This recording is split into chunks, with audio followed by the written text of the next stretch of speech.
सुन्नुहोस् त, हामी परिच्छेद 11 मा आएका छौँ र परिच्छेद 11 मा छ तपाईँको सफलताको साथी अवचेतन मस्तिष्क। सफलताको वास्तविक अर्थ भनेको जीवनको अभियानमा सफल हुनु हो। यस दौरानमा प्राप्त लामो अवधिको शान्ति, हर्ष र खुसीलाई नै सफलता भन्न सकिन्छ। यी आत्मीय गुणहरूको शाश्वत अनुभवलाई नै जिसस क्राइस्टले अनन्त जिन्दगी भनेका हुन्। शान्ति, सम्मति, इमान्दारिता, सुरक्षा र खुसी जस्ता जीवनका प्रमुख पक्षहरू अमूर्त हुन्छन्। यिनीहरू मानवको भित्री आत्माबाट आउँछन् र यी आत्मीय गुणहरूबारे मनन गर्दा हाम्रो अवचेतनमा स्वर्गका खजना निर्माण हुन्छ। त्यहाँ न त किरा लाग्छ, न खियाले खान्छ, न त चोरले नै चोर्छ। मत्ती 6:20। सफलतातर्फका 3 कदम। सफलताको लागि प्रथम महत्त्वपूर्ण कदम आफूलाई मनपर्ने कार्य पहिचान गरी त्यसैमा लाग्नु हो। जब तिमी आफ्नो कार्यलाई मन पराउँदैनौ भने सारा दुनियाँले तिमीलाई महान भनेर सम्बोधन गरे पनि तिमी स्वयंलाई मान्न सक्दैनौ। तिमीले आफ्नो कार्यलाई प्रेम गर्दा मनभित्र त्यसलाई कार्यान्वयन गर्ने गहिरो इच्छा पनि जागृत भएर आउँछ। यदि कोही मनोचिकित्सक हुन चाहन्छ भने उनले स्नातकको सर्टिफिकेट प्राप्त गरेर भित्तामा टाँक्नु मात्रै पर्याप्त हुँदैन। उनले आफ्नो क्षेत्रसँग निरन्तर सम्बन्ध राख्नुपर्छ। ऊ सभाहरूमा सहभागी हुन्छ र सधैँ दिमाग र यससँग सम्बन्धित कुराहरू पढिरहन्छ।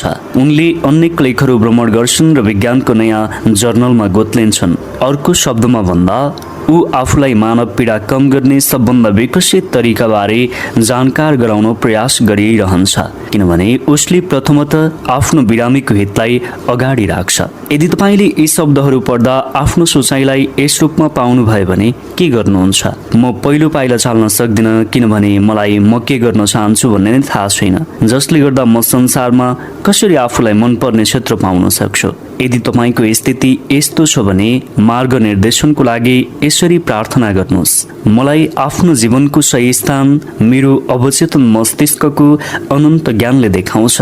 यो प्रार्थना शान्तपूर्वक सकारात्मक भई आफ्नो अन्तर मस्तिष्कलाई प्रेम गर्दै दोहोऱ्याई जब तपाईँ विश्वास र आस्थाका साथ लागिरहनुहुन्छ, एक निश्चित दिशातर्फ एउटा जवाफ, भावना, पूर्वाभास र झुकाव लम्किन्छ अनि यो स्पष्ट र शान्तसँग एउटा मौन आन्तरिक चेतनाको रूपमा आउँछ। सफलतातर्फको दोस्रो कदमको लागि कुनै निश्चित प्रकारको कार्यमा दक्षता हासिल गर्नुपर्छ र त्यसको विशिष्टताको लागि प्रयत्न गर्नुपर्छ। मानौ एउटा विद्यार्थीले रसायन शास्त्रलाई पेसाको रूपमा छान्यो, त्यसपछि उसले यस विषयको धेरै शाखाहरू मध्ये एउटा शाखामा ध्यान केन्द्रित गर्नुपर्छ र आफ्नो सारा समय र ध्यान आफूले इच्छाएको विषयलाई दिनुपर्छ। त्यस क्षेत्रको सारा ज्ञान हासिल गर्नेतर्फ ऊ उत्साहित हुनुपर्छ। यदि सम्भव भए उसले अरूभन्दा बढी जान्नुपर्छ। त्यो युवाले आफ्नो कार्यमा व्यग्रता साथ लाग्नुपर्छ, साथै आफ्नो कार्य मार्फत संसारको सेवा गर्ने इच्छा गर्नुपर्छ। यस ढङ्गको सोच र कमाईको लागि वा मात्र बाँच्नको लागि गरिएका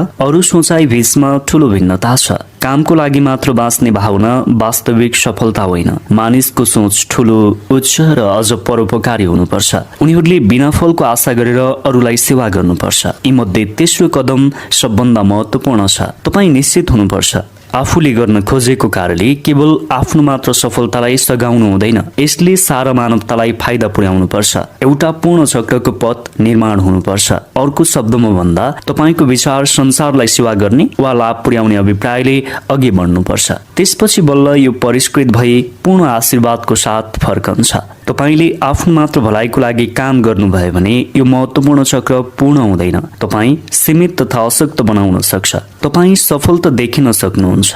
तपाईले आफ्नो मात्र भलाइको लागि काम गर्नुभयो भने यो महत्त्वपूर्ण चक्र पूर्ण हुँदैन। तपाईँ सफल त देखिन सक्नुहुन्छ, तर अपनाइएको छोटो बाटोले जीवनलाई सीमित तथा अशक्त बनाउन सक्छ। सक्कली सफलताको मापन। मैले एउटा कार्यक्रममा देखेको मान्छेलाई के भन्ने, जसले करोडौं डलर कालो सट्टा पत्र व्यापारबाट बनाए। ऊ सम्भव भएसम्म सफल थियो र उसले मानवताबारे केही पनि मतलब राख्दैन थियो भन्ने पनि तपाईले सोचिरहनु भएको होला। यस्ता घटनाहरू एकदम साधारण भए पनि तिनलाई हामीले होशियारीपूर्वक बुझ्नुपर्छ, किनकि एकछिनका लागि कोही सफल देखिन सक्छ तर ठगीबाट कमाएको पैसा चाहिँ चाँडै नै उडेर जान्छ। यदि त्यस्तो भएन भने पनि अरूले लुटिरहेका हुन्छन्। हाम्रो भावदशाको अभाव र सीमितताको कारण यही कुरा विभिन्न प्रकारले प्रस्तुत भइराखेको हुन्छ। शारीरिक रूपमा, गृहस्थ जीवनमा वा अरू कसैसँगको सम्बन्धमा पनि यो झल्किरहेको हुन्छ। हामी जे सोच्छौं र अनुभव गर्छौं त्यही निर्माण गर्छौं। त्यसैले कसैले झुटो तरिकाले सम्पत्ति आर्जन गरे पनि ऊ सफल हुन सक्दैन र शान्त दिमागको अभावमा सफलता प्राप्त हुन सक्दैन। जब मानिस राति सुत्न सक्दैन, बिरामी पर्छ अथवा दोषी भावनाद्वारा ग्रस्त छ भने उसले आर्जन गरेको धनको के काम। एकपटक मैले लन्डनमा एकजना व्यावसायिक अपराधीलाई भेटेको थिएँ र उसले आफ्नो पराक्रमबारे मलाई केही सुनाएको थियो। उसले जम्मा गरेर राखेको ठूलो धनराशिले उसले लन्डनमा सुविधायुक्त घर र गर्मी महिनामा छुट्टी बिताउनको लागि फ्रान्समा एउटा घर किन्न सकेको थियो। त्यहाँ सुविधा त थियो तर आनन्द थिएन। ऊ सधैँ आफूलाई स्कटल्यान्ड यार्ड बेलायती प्रहरीले गिरफ्तार गर्ला भन्ने डरमा थियो र यस किसिमको डरले उसमा धेरै आन्तरिक गडबडी उत्पन्न भयो, जुन निसन्देह उसभित्र अवस्थित स्थायी डर र दोषी भावनाबाट भएको थियो। उसलाई थाहा थियो उसले नराम्रो कार्य गरेको छ। सारा समस्याहरू उभित्रको यी दोषी भावनाले निम्त्याएको थियो। पछि उसले स्वेच्छाले प्रहरी समक्ष आत्मसमर्पण गर्यो र जेल सजाय काट्यो। जेलबाट छुटेपछि ऊ मनोवैज्ञानिक र आत्मिक सल्लाहले परिवर्तन भयो। त्यसपछि उसले काम गर्न थाल्यो र कानुनको पालना गर्ने इमानदार नागरिक बन्यो। अन्त्यमा उसले जे खोजेको थियो त्यही पायो र खुसी भयो। एउटा सफल व्यक्तिले आफ्नो कामलाई मन पराउँछ र पूर्ण रूपमा कामप्रतिको भावना अभिव्यक्त गर्छ। सफलता केवल धनराशि आर्जनमा भन्दा पनि उच्च आदर्शमाथि निर्भर रहन्छ। सफल व्यक्ति त्यो हो जसले उच्च मनोवैज्ञानिक, मानसिक र आत्मिक समझदारी ग्रहण गरेको हुन्छ। त्यस्तै वर्तमानको धेरै महान उद्योगी नेताहरू सफलताको लागि आफ्नो आन्तरिक मस्तिष्कको सही परिचालनमा भर पर्छन्। उनीहरू आउँदो प्रोजेक्टलाई पूर्ण तयारीको रूपमा अवलोकन गर्ने क्षमतालाई विकास गर्छन्। यदि तपाईले आफ्नो लक्ष्य स्पष्टसँग कल्पना गर्नुभयो भने अन्तर मस्तिष्कको आश्चर्यजनक कार्यशक्तिद्वारा तपाईलाई आवश्यक पर्ने कुराहरू अज्ञात तरिकाबाट प्राप्त हुन्छ। सफलतातर्फका 3 कदमहरूलाई मनन गर्दा तपाईले कहिले अवचेतन मस्तिष्कको आधारभूत सृजनात्मक शक्तिलाई बिर्सनु हुँदैन, किनकि सबै सफल योजनाका कदमको पछाडि यही ऊर्जा निहित भएको हुन्छ। त्यो बेला मात्र तपाईको विचार सृजनात्मक हुन्छ जब विचार भावनासँग मिसिन्छ तथा एउटा विषयगत आत्मागत विश्वास तथा आस्था निर्माण हुन्छ। लौ त्यसो भए तिमीहरूले विश्वास गरे जस्तै होस्। मत्ती 9:29। तपाईभित्र इच्छा निर्माण गर्न सक्ने एउटा विशाल शक्ति छ भन्ने थाहा पाउनुभयो भने तपाईले विश्वास र शान्ति दुवै भावना पाउनुहुन्छ। यसका साथै तपाईले आफ्नो कार्यक्षेत्र जे भए पनि अवचेतन मस्तिष्कको नियमबारे ज्ञान राख्नुपर्छ, जसै तपाईलाई आफ्नो मस्तिष्कको शक्तिलाई परिचालन गर्न आउँछ र पूर्ण रूपमा अभिव्यक्त गर्न सक्नुहुन्छ र अरूलाई आफ्नो दक्षता प्रदान गरिरहनु भएको छ भने तपाई वास्तविक सफलताको ठिक बाटोमा हुनुहुन्छ। यदि तपाई भगवानको कार्यमा वा यससँग सम्बन्धित कुनै क्षेत्रमा हुनुहुन्छ भने भगवानको प्रकृति नै तपाईका लागि हुन्छ। त्यसो भयो भने तपाई विरुद्ध को हुन सक्छ? यस बुझाइपछि संसारमा कुनै यस्तो शक्ति छैन जसले तपाईलाई सफलताबाट वञ्चित गर्न सकोस्।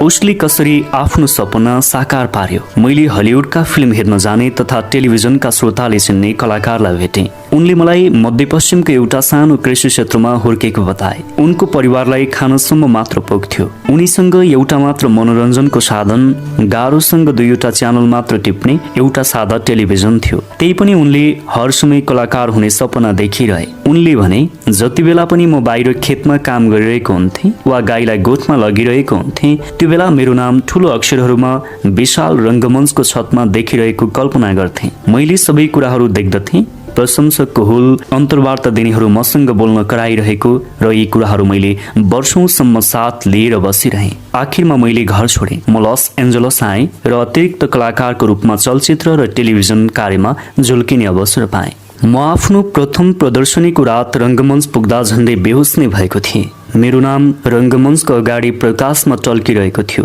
र पत्रकार तथा सर्वसाधारणको बाक्लो उपस्थिति थियो। मैले बाल्यकालमा कल्पना गरेका सबै कुराहरू त्यहाँ थिए। उनले अझ थपे, दिगो कल्पनाले कसरी सफलतातर्फ डोर्याउँछ भन्ने कुरा मैले अरू कसैले भन्दा बढी नै थाहा पाएको जस्तो लाग्छ। सपनाको औषधि पसल सत्य साबित भयो। केही वर्ष अगाडि मैले एकजना जवान औषधि व्यवसायी मेरी यसलाई भेटेको थिएँ। उनी ठूलो औषधि स्टोरको विवरणमा शाखामा काम गर्थिन्। एक दिन उनले मेरो भाषण सुन्न विवरण भइरहेको बेला हामी बीच कुराकानी भयो। मैले उनलाई आफ्नो काम कतिको मन परेको छ भनेर सोधेँ। उनले भनिन्, ए राम्रो छ, तलब र कमिसन मिलाएर राम्रै कमाइ छ। कम्पनीको नाफा वितरण कार्यक्रम पनि राम्रो छ। अनि जागिरबाट जवान छँदै अवकाश पाउनेछु र जीवनको प्रशस्त आनन्द लुट्नेछु। म एकछिनको लागि शान्त भएँ। त्यसपछि मैले सोधेँ, तिमीले बाल्यकालमा औषधि व्यवसाय हुन्छु भनेर सोच्दा पनि यस्तै अपेक्षा राखेकी थियौ? उनी हडबडाइन् र भनिन्, होइन, मलाई लाग्छ थिएन। मैले आफ्नो छुट्टी औषधि पसल हुनेछ भन्ने सोचेकी थिएँ। बाटोमा हिँड्दा मानिसहरूले मलाई मेरो नामबाट सम्बोधन र अभिवादन गरून् भन्ने इच्छा थियो, किनभने म औषधि बेच्ने भएकाले मलाई उनीहरू सबैको नाम थाहा थियो। तपाईँलाई सुन्दा अनौठो लाग्छ होला, तर म सोच्दथेँ कि मेरो परिवारले समेत मध्यरातमा बोलायो भने उनीहरूको बच्चा बिरामी भएको कारणले बोलाओस्, र त्यस्तो भएमा म आफ्नो कपडा पाइजामा माथि लगाउँथेँ र मुनि स्टोरमा उनीहरूलाई आवश्यक पर्ने औषधि लिन जान्थेँ। यो काउन्टरको 9 देखि 5 बजेसम्मको काम जस्तो हुँदैन थियो? हुन्थ्यो र? मैले भने, साँच्चै के हुँदैन थियो अनि सोधेँ, तर किन तिमीले आफ्नो सपनालाई पछ्याइनौ? के तिमी झन् सुखी र अझ बढी काम गर्न सक्ने हुँदैन थियो? आफ्नो आँखा उघार यस ठाउँबाट निस्क र छुट्टै आफ्नो स्टोर खोला। म कसरी सक्छु? उनले भनिन्, त्यसका लागि धेरै पैसा चाहिन्छ, तर हामीले त पैसा महिना मरेपछि मात्र पाउँछौँ। प्रत्युत्तरमा मैले उनीसँग यो आश्चर्यजनक यथार्थ साटेँ, यदि कसैले कुनै कुरालाई सत्यको रूपमा ग्रहण गर्न सक्छ भने त्यसले उसलाई जीवन प्रदान गर्न सक्छ। मैले त्यसपछि उनीभित्र रहेको अवचेतन मस्तिष्कको शक्तिबारे केही बताइदिएँ। उनले शीघ्र सजिलैसँग यी शक्तिहरूले गर्ने कामको रूपमा ग्रहण गरिहालिन्। उनले आफ्नो स्टोरमा बसेर काम गरिरहेको कल्पना गर्न थालिन्। मनमनै बोतलहरू मिलाएर राखेको, औषधिको विवरण दिएको, आफ्ना छिमेकी र साथीहरू औषधि लिन कुरिरहेको कल्पना गरिरहन्। बैंकमा ठूलो रकम बचत भएको सपना देखिन्। एउटा राम्रो कलाकार झैं उनी मनोवैज्ञानिक रूपमा आफ्नो सपनाको स्टोरमा काम गर्न थालिन्। उनले मन लगाएर आफू साँच्चैकै स्टोरमा उपस्थित भए झैं काम गर्न थालिन्। धेरै लामो वर्षपछि मेरीले हाम्रो वार्तालाप पश्चात उनको जिन्दगीमा भएको परिवर्तनबारे चिठीमा लेखेर पठाइन्। उनले काम गर्ने स्टोर नयाँ मलमा खोलिएको ठूलो स्टोरसँग प्रतिस्पर्धाले बन्द भएछ। पछि उनले चाहिँ धेरै ठाउँमा गएर ठूलो औषधि कम्पनीको प्रतिनिधित्व गर्नुपर्ने जागिर खाइछन्। कामको सिलसिलामा एक दिन उनी आफ्नो क्षेत्रको पश्चिमी कुनाको भेगमा अवस्थित रहेको एउटा सानो शहरमा पुगेछन्। त्यहाँ एउटा मात्र पसल थियो। उनी त्यहाँ पहिले नपुगेको भए पनि पुग्न साथ त्यस ठाउँलाई चिनिहालिन्। यो खासमा त्यही पसल थियो जसको स्पष्ट चित्र उनले कल्पनामा देखेकी थिइन्। यस आश्चर्यजनक संयोगको बारेमा उनले त्यस औषधि पसलको वृद्ध साउजीलाई बताइन्। साउजीले आफू पनि त्यस औषधि पसलको कामबाट अवकाश लिने अवस्थामा पुगिसकेको, तर आफ्नो परिवारको 3 पुस्ते पेशा भएकोले पसल ठूलो औद्योगिक गृहलाई बेच्न मन नभएको बताए। धेरै छलफल पश्चात साउजीले मेरीलाई स्टोर किन्न चाहिने ऋण दिन राजी भए। उनले व्यापारबाट आएको नाफाबाट किस्तामा पैसा तिर्नु पर्थ्यो। ती जवान महिलाले आफ्नो परिवार त्यस सहरमा सारिन् र स्टोर नजिकै एउटा घर किनिन्। अचेल बिहान जब उनी आफ्नो कामको लागि निस्किन्छन्, सबैले उनलाई उनको नामबाट सम्बोधन गरी हेल्लो भन्छन्। उनी औषधि व्यवसायी हुनाले सबैले उनलाई चिन्छन्। व्यापारमा अवचेतन मस्तिष्कको प्रयोग। केही वर्ष अघि मैले व्यापारी समूहलाई कल्पना शक्ति र अवचेतन मस्तिष्कबारे प्रवचन दिएको थिएँ। त्यस बखत मैले कसरी महान जर्मन कवि गोथेले समस्या र अप्ठ्यारो परिस्थितिमा पर्दा आफ्नो कल्पना शक्ति सोचबुझका साथ प्रयोग गरेका थिए भनेर वर्णन गरेको थिएँ। गोथेको जीवनीकारका अनुसार उनमा घण्टौंसम्म काल्पनिक वार्तालाप गर्ने बानी थियो। उनी आफ्नो एउटा साथीलाई अगाडि बसेको कल्पना गरेर उनलाई सही उत्तरहरू भन्न खोजिरहन्थे। अर्को शब्दमा भन्दा जब उनलाई केही समस्या पर्थ्यो, उनी आफूलाई आफ्नो साथीले उनकी बोलीचाली भाषामा सही वा सुहाउँदो उत्तर दिइरहेको सम्झन्थे। गोथे सकेसम्म आफ्ना सारा काल्पनिक दृश्यहरूलाई यथार्थ सम्मत बनाउने प्रयास गर्दथे। मेरो प्रवचनमा एकजना युवा सट्टापत्र दलाल पनि उपस्थित थिइन्। उनी गोथेको विधिलाई आत्मसात गर्न अग्रसर भइन्। उनले आफूले चिनेको र सट्टापत्र खरिद गर्न राम्रो सल्लाह दिए बापत धन्यवाद पाएको करोडपतिसँग काल्पनिक वार्तालाप गर्न थालिन्। यसले उक्त वार्तालापलाई नाटकीय रूपबाट विश्वासमा रूपान्तरण गर्यो। यो आन्तरिक वार्तालाप र नियन्त्रित कल्पनाले सट्टापत्र दलाललाई आफ्नो लक्ष्य अनुरूप ग्राहकहरूको लगानीलाई सही ठाउँमा निर्देशन गर्न मद्दत पुर्यायो। उनको जिन्दगीका मुख्य उद्देश्य नै ग्राहकहरूलाई पैसा बनाइदिने र उनीहरूलाई आर्थिक रूपमा आफ्नो सल्लाहद्वारा सफल भएको देख्ने थियो। अहिले उनी आफ्नो क्षेत्रमा सफल छिन्। आफ्नो अवचेतन मस्तिष्कको निरन्तर प्रयोग व्यापारमा गरिरहेकी छिन्। भर्खरै एउटा ठूलो आर्थिक म्यागजिनले उनीसँग अन्तर्वार्ता लिएको थियो। एउटा किशोरको सफलता कथा। 16 वर्षे टड एमले मलाई भन्यो, म सबै कुरामा हारिरहेको छु। मलाई यसबारे थाहा पनि छैन र लाग्छ म मूर्ख छु। मलाई विद्यालयले पहिले निकाल्नुभन्दा म आफै निस्कन चाहन्छु। जब हामी बोल्दै गयौँ मैले थाहा पाएँ कि टडको समस्या भनेको उसको दृष्टिकोण रहेछ। उसलाई आफ्नो पढाइप्रति त्यति रुचि थिएन र केही शिक्षक र सहपाठीहरूप्रति रिसभाव पनि थियो। मैले उसलाई पढाइमा सफल हुन कसरी अर्ध मस्तिष्क प्रयोग गर्ने भनी सिकाएँ। उसले केही सत्यलाई दिनमा कैयौँ पटक अठोट गर्न थाल्यो। विशेषतः राति सुत्नुभन्दा अगाडि र बिहान उठेपछिको पहिलो कार्य नै यही भयो। हामीले देखेका छौँ कि अवचेतन मस्तिष्कको प्रयोग गर्ने यो नै सबभन्दा उत्तम समय हो। उसले यसरी अठोट गर्यो। मैले थाहा पाएँ मेरो अवचेतन मस्तिष्क स्मरण भण्डार गृह हो। मैले पढेको र शिक्षकले भनेको सबै कुराहरू यसले आफूसँग राख्छ। यदि मैले प्रयोग गर्न चाहे मसँग पर्याप्त स्मरण शक्ति छ। मेरो अवचेतन मस्तिष्कले जाँचमा लेख्नुपर्ने वा भन्नुपर्ने सबै कुराहरू मलाई निरन्तर देखाइरहन्छ। म सम्पूर्ण शिक्षक र सहपाठीहरूलाई माया र सदिच्छा अभिव्यक्त गर्छु। म भित्रदेखि नै उनीहरूको सफलता र भलाइको लागि कामना गर्छु। अहिले टड आफ्नै जीवनको सर्वाधिक स्वतन्त्रताको प्रयोगमा रमाइरहेको छ। ऊ सबै विषयहरूमा अग्रस्थान हासिल गर्छ। ऊ सधैँ शिक्षक र आफ्ना अभिभावकले पढाइमा सफलता प्राप्त गरे बापत आफूलाई बधाई दिएको कल्पना गरिरहन्छ। खरिद बिक्रीमा कसरी सफल हुने? सधैँ सम्झनु पर्ने कुरा के छ भने खरिद बिक्री तपाईको सचेत मस्तिष्क स्टार्टर हो भने अर्ध सचेत मस्तिष्क मोटर हो र तपाईले काम गर्न मोटर चालु गर्नुपर्छ। तपाईको सचेत मस्तिष्कले अर्ध सचेत मस्तिष्क जागृत गर्छ। प्रथम कदममा आफ्नो स्पष्ट इच्छा विचार वा बिम्ब आन्तरिक मस्तिष्कमा पठाउन आनन्द साथ मौन तथा स्थिर भई आफ्नो ध्यानलाई निष्क्रिय बनाउनु पर्छ। यो शान्त आनन्दित र मस्तिष्कको निष्क्रिय भावले अनावश्यक बाहिरी पदार्थ र झुटा विचारहरूलाई आफ्नो आदर्श ग्रहण गर्ने कार्यमा हस्तक्षेप गर्न दिँदैन। यसले गर्दा यो प्रक्रियामा एकदम थोरै मात्र शक्ति खर्च हुन्छ। आफ्नो इच्छालाई यथार्थ सरह अन्तिम रूपमा कल्पना गर्नु नै दोस्रो कदम हो। उदाहरणको लागि तपाईलाई घर किन्न मन लाग्यो। दिमाग शान्त भएको बेला यी कुराहरू तपाईले यसरी अठोट गर्न सक्नुहुन्छ। मेरो अवचेतन मस्तिष्कको अनन्त ज्ञान सर्वज्ञ छ। यसले मैले किन्न सक्ने र मेरा सबै आवश्यकताहरू पूर्ति गर्ने घर आदर्श घर मलाई देखाइरहेको छ। म आफ्नो अवचेतन मस्तिष्कलाई यो अनुरोध पठाइरहेको छु। मलाई थाहा छ यसले अनुरोधको प्रकृति अनुरूप प्रतिक्रिया व्यक्त गर्छ। म एउटा किसानले जसरी जमिनको वृद्धिको नियमहरूमाथि विश्वास राखेर बिउ रोप्छ त्यसरी नै पूर्ण आस्था र विश्वासका साथ यो अनुरोध पठाइरहेको छु। तपाईको प्रार्थनाको उत्तर कुनै पत्रिकाको विज्ञापनबाट वा साथीद्वारा आउन सक्छ वा तपाईँ सिधै आफूले खोजिरहेको घरतिर डोहोरिन सक्नुहुन्छ। तपाईले प्राप्त गर्ने उत्तरको माध्यम धेरै हुन सक्छन् तर मुख्य ज्ञान चाहिँ यदि तपाईले आन्तरिक मस्तिष्कमाथि भरोसा गरिरहेको हुनुहुन्छ भने उत्तर सधैँ आइरहन्छ। मानौ तपाईँ घर जग्गा वा अरू कुनै सम्पत्ति खरिद गर्नुको सट्टा बिक्री गर्न चाहनुहुन्छ। यहाँ पनि तपाईलाई अवचेतन मस्तिष्कको अनन्त ज्ञानप्रतिको विश्वासले तपाईले खोजिरहेको मार्ग निर्देशन गर्छ। मैले लस एन्जलसको आफ्नै घर बिक्री गर्दा मैले एउटा तरिका अपनाएको थिएँ जुन प्रायजसो मैले भेटिरहने घर जग्गा दलालहरूले राम्रो र छिटो उपलब्धिको लागि प्रयोग गरिरहेका छन्। मैले आफ्नो घर अगाडिको आँगनमा घर धनीद्वारा बिक्रीको लागि राखिएको भन्ने सूचना राखेँ। त्यस रात जब सुत्न गइरहेको थिएँ मैले आफैलाई सोधेँ मानौ तिमीले घर किन्ने मान्छे पायौ त्यसपछि तिमी के गर्छौ? उत्तर थियो म बिक्रीको लागि भन्ने विज्ञापन सूचना फोर्म फालिदिन्छु।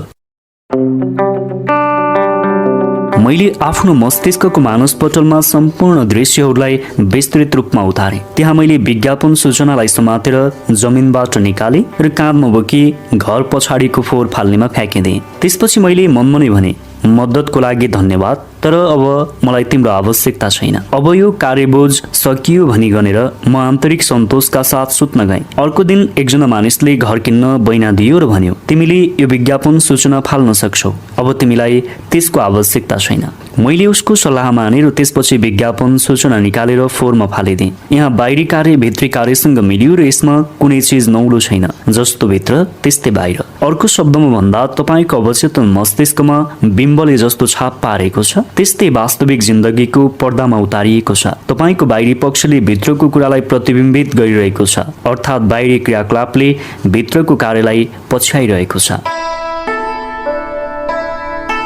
यहाँ कुनै घर जग्गा वा सम्पत्ति बिक्री गर्ने अर्को असरदायी विधि छ। यी कुराहरू शान्तसँग विस्तारै अनुभव गर्दै अठोट गर्नुहोस्। यो घरको खरिदकर्ता जो यस घरमा बस्न चाहन्छ र सम्पन्न हुन्छ, ऊ अनन्त ज्ञानद्वारा म प्रति आकर्षित भएको हो। यो खरिदकर्ता म कहाँ गल्ती नै नगर्ने अवचेतन सृजनात्मक ज्ञानले पठाएको हो। त्यसैले उसले धेरै घरहरू हेरे पनि मेरै घर चाहन्छ र किन्छ, किनभने ऊ आफूभित्रको अनन्त ज्ञानले निर्देशित छ। यहाँ मलाई थाहा छ सबै कुराहरू खरिदकर्ता समय र मूल्य सही छ। अहिले मेरो अवचेतन मस्तिष्कको प्रवाहको कारणले हामी दुई यस दिव्य पंक्तिमा सँगै आइपुगेका छौँ।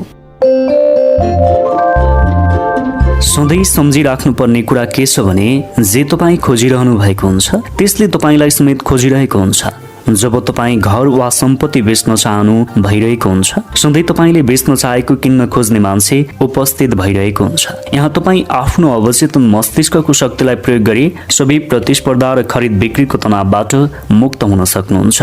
उनले आफूले चाहेको कुरा कसरी पाइन्? मेरो प्रवचन र कक्षामा नियमित उपस्थित हुने एक युवा महिला मार्गरेट टे थिइन्। उनी आफू बसेको स्थानको कारण प्रवचन हलसम्म आइपुग्न 3वटा बसहरू परिवर्तित गर्थिन्, जसकारण उनलाई हरेक प्रवचनमा उपस्थित हुन 1.5 घण्टा लाग्थ्यो। मेरो एउटा प्रवचनमा उनले कामका लागि गाडीको आवश्यकता भएको एक युवकले अनन्त कसरी गाडी पायो भन्ने विषयमा मेरा वर्णनहरू सुनिन्। उनले मैले प्रवचनमा बताएको विधिकै घरमै प्रयोग गरिन्। पछि उनले चिठी मार्फत कसरी मैले सुझाएको विधि प्रयोग गरिन् र त्यसबाट के कस्ता परिणाम आए भनेर बताइन्। म यो चिठी उनको स्वीकृतिका साथ प्रस्तुत गर्दछु। प्रिय डाक्टर मर्फी, मलाई थाहा थियो मेरो व्यक्तिगत विकासका लागि कार चाहिन्छ। यसको अलावा अरू कुनै तरिकाबाट म तपाईँको प्रवचन नियमित सुन्न पाउने थिइनँ। मैले निर्णय गरेँ जति बेलासम्म म कार किन्नको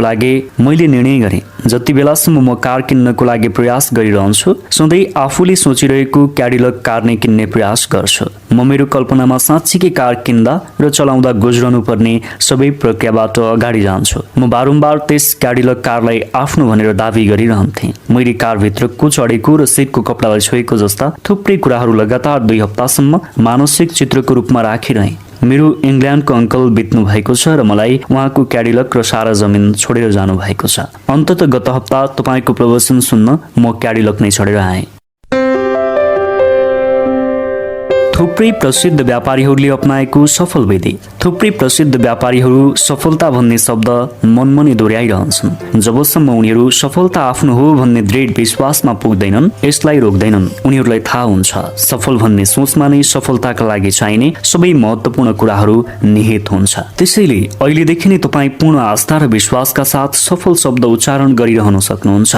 तपाईँको अवचेतन मस्तिष्कले त्यो कुरा स्वीकारेपछि यही अवचेतन मस्तिष्कले तपाईँलाई सफलताको निकट पुर्याउनेछ। त्यसपछि तपाईँ आफ्नो आन्तरिक आस्था, प्रभाव र अठोटहरू अभिव्यक्त गर्न बाध्य हुनुहुनेछ। तपाईँ सफल भन्नाले के बुझ्नुहुन्छ? निसन्देह पनि आफ्नो घर गृहस्थी र अरूसँगको सम्बन्धमा सफल हुने तपाईँको चाहना छ। तपाईँ आफूले रोजेको काम वा पेसामा विलक्षण हुने कामना गर्नुहुन्छ। तपाईँ आनन्द र सुखसँग बाँच्न चाहिने घर र पैसाको प्राप्तिको लागि पनि कामना गर्नुहुन्छ। तपाईँ आफ्नो जीवनको प्रार्थनामा र अर्धचेतन मस्तिष्कको सम्बन्धमा पनि सफल हुन चाहनुहुन्छ। तपाईँ व्यापार कार्यकारिणी हो, किनभने तपाईँ जिन्दगीको व्यापारमा हुनुहुन्छ। आफूले चाहेको कुरा गरेर र प्राप्त गर्न खोजेको कुरा पाएको कल्पना गरेर तपाईँ सफल बन्न सक्नुहुन्छ। यसका लागि तपाईँ फगत कल्पनाशील हुनुहोस् र मानसिक रूपमै सफलताको यथार्थसम्म आफूलाई पुर्याउनुहोस्। यसलाई तपाईँको स्वभाव नै बनाउनुहोस्। तपाईँ हरेक रात पूर्ण सन्तोषका साथ सफल अनुभव गरी सुत्न जानुहोस्। त्यसपछि तपाईँ आफै आफ्नो अवचेतन मनमा सफलताको विचार प्रवेश गर्न सफल हुनुहुनेछ। विश्वास गर्नुहोस्, सफलता पाउन नै तपाईँको जन्म भएको हो। त्यसपछि तपाईँका हरेक प्रार्थनासँगै आश्चर्यजनक घटनाहरू घट्नेछन्। सम्झनै पर्ने कुराहरू। 1. सफल जीवनयापन नै सफलता हो। जब तपाईँ शान्त, सुखी, हर्षले भरिपूर्ण हुनुहुन्छ र आफ्नो मनपर्ने कार्य गर्नुहुन्छ, तपाईँ सफल हुनुहुनेछ। 2. तपाईँलाई के मनपर्छ पत्ता लगाउनुहोस् र त्यही गर्नुहोस्। यदि तपाईँलाई आफ्ना सही रुचि थाहा छैन भने मद्दत माग्नुहोस् र तपाईँले त्यो पाउनुहुनेछ। 3. आफ्नो निश्चित क्षेत्रमा विशिष्टता हासिल गरी अरू सबभन्दा धेरै जान्ने प्रयास गर्नुहोस्। 4. जो सफल हुन्छन् उनीहरू स्वार्थी हुँदैनन्। उनीहरूको मुख्य इच्छा मानवतालाई सेवा गर्ने हुन्छ। 5 कुनै पनि सफलता मनको शान्ति बिना प्राप्त हुँदैन। 6 सफल व्यक्तिले विशाल मनोवैज्ञानिक र आध्यात्मिक सोचबुझ प्राप्त गरेको हुन्छ। 7 यदि तपाईको लक्ष्य स्पष्ट छ भने अवचेतन मस्तिष्कको चमत्कारी शक्तिले सम्पूर्ण आवश्यकता जुटाइदिन्छ। 8 तपाईको विचार र भावनाको सम्मिश्रण भएपछि आत्मगत विश्वासमा परिणत हुन्छ र यही अनुरूप नै तपाईसँग अरूले व्यवहार गर्छन्। 9 तपाईको दिगो कल्पना शक्तिले अवचेतन मस्तिष्कबाट चमत्कारी कार्यशक्तिलाई प्रकट गर्छ। 10 यदि तपाईँ काममा बढुवा खोजिरहनु भएको छ भने मालिक, निर्देशक तथा आफूलाई माया गर्नेले बढुवाका लागि बधाई दिइरहेको कल्पना गर्नुहोस्। तपाईँ चित्रलाई वास्तविक र स्पष्ट बनाउनुहोस्। यसको शब्द, हावभाव तथा वातावरण सबै अनुभव गर्नुहोस्। यस कार्यलाई निरन्तर दोहोर्याउनुहोस्। तपाईको मस्तिष्क अन्य कुराहरूले भरिए पनि यस कार्यलाई निरन्तरता दिनुहोस् र त्यसपछि आफ्नो प्रार्थनाको फलको रूपमा सुखानुभूति गर्नुहोस्। 11 तपाईको अवचेतन मस्तिष्क स्मरण भण्डार गृह हो, त्यसैले पूर्ण स्मरण शक्तिको लागि बारम्बार अठोट गर्नुहोस्। मेरो अवचेतन मस्तिष्कको अनन्त ज्ञानले मलाई जहाँ पनि हर समय आवश्यक चिजहरू देखाइरहन्छ।